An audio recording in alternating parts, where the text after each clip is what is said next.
La Guadeloupe, petite île française, n'échappe pas aux problèmes environnementaux. Vu notre situation géographique, le traitement des déchets est un véritable problème. La pollution de l'eau menace nos écosystèmes et le réchauffement climatique réorganise l'agriculture. Mais avons-nous bien saisi les enjeux, pour nous, pour nos enfants?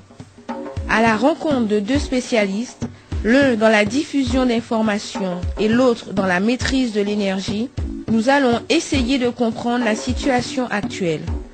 Nous entendons ces termes si souvent: environnement, développement durable, énergie renouvelable, que nous avons l'impression d'avoir tout compris. Et pourtant, la presse nous sensibilise chaque jour. Nous vous proposons de reviser ces notions ensemble dans un but purement informatif et dans une démarche d'éco-citoyenneté.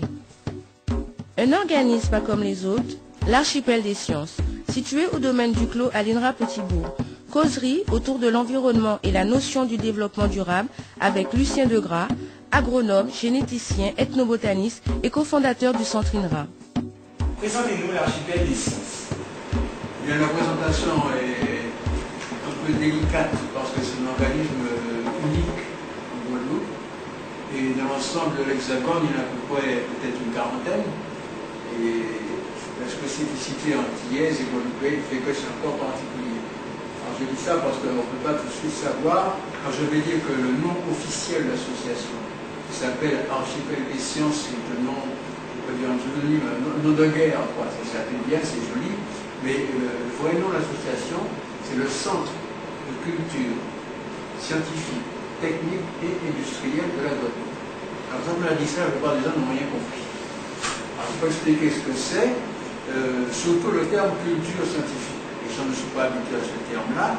Et on le simplifie, moi tout au moins très rapidement, en disant que tout le monde connaît la vulgarisation scientifique. On a un texte qui est compliqué, on va expliquer aux gens ce que c'est. Un texte philosophique, un texte littéraire, on vulgarise. L'Archipel des sciences fait de la vulgarisation classique, mais ajoute quelque chose en plus. Premièrement, on vulgarise surtout ce qui est innovation scientifique et technique. Le deuxième aspect, c'est qu'on ajoute à la vulgarisation une réflexion critique sur les relations entre la science et la société, qui constitue la culture scientifique. Avoir des connaissances de base, connaître la science comme elle avance, voir son histoire et se poser des questions sur ce que ça fait dans la société. Alors l'objet final, quand même, est de donner à tout le monde, depuis les petits citoyens de l'école jusqu'aux adultes, une capacité d'interpeller les scientifiques sur ce qu'ils font. Pour nous aider à mieux comprendre, comment définissez-vous l'environnement? C'est une question qui pourrait être embarrassante, parce que le mot n'est pas un mot très facile à gérer. Il a un tas de sens, etc. On va faire ça. Bon, l'environnement, c'est ce qui est autour de nous. Donc l'environnement, aujourd'hui, si on ramène le niveau jusqu'à la Guadeloupe, il faut se rappeler quand même qu'il y a tout ce contexte de mondialisation qui intervient dans notre environnement. Quand on prend l'environnement en Guadeloupe, il faut revenir au fait qu'aujourd'hui, dans l'environnement, on utilise toujours une notion, comment dirais-je, de respect de l'environnement. Alors que cette notion n'existait pas.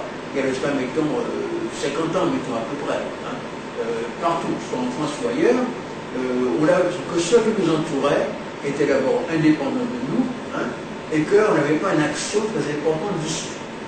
Aujourd'hui, on commence à penser qu'avec le réchauffement climatique qui est à la mode, que l'homme est arrivé sur son environnement. Alors en Guadeloupe, est-ce qu'on les a évoqués? Quel lien faites-vous entre l'environnement et le développement durable? Bon, c'est un lien tout naturel.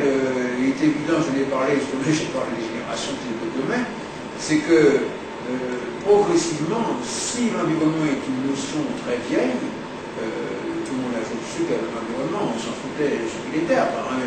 Il ne posait pas de problème. On ne savait pas que les ressources fossiles allaient disparaître. Hein, ça devait durer. L'air même était inépuisable. Aujourd'hui, il est pollué. Donc, c'est plus récent, le développement durable, parce que c'est justement la constatation que l'environnement était un environnement périssable. C'est arrivé progressivement.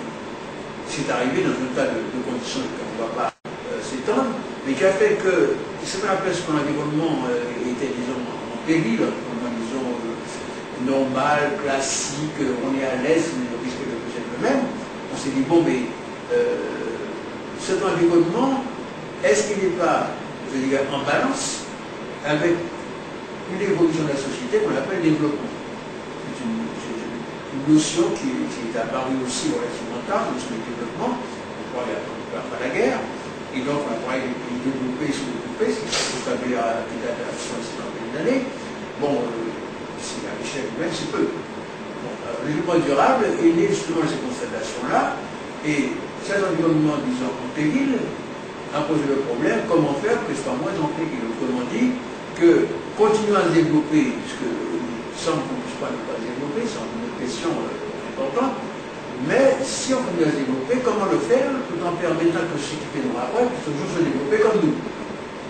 C'est ça la notion de développement durable, permettre que le développement que nous avons soit continu pour les générations d'après. Peut-être que l'environnement n'est pas maintenable tel qu'il était, donc les deux notions sont tout à fait liées, et si bien qu'on ne peut pas parler d'environnement maintenant sans parler de développement durable. Les deux notions sont liées.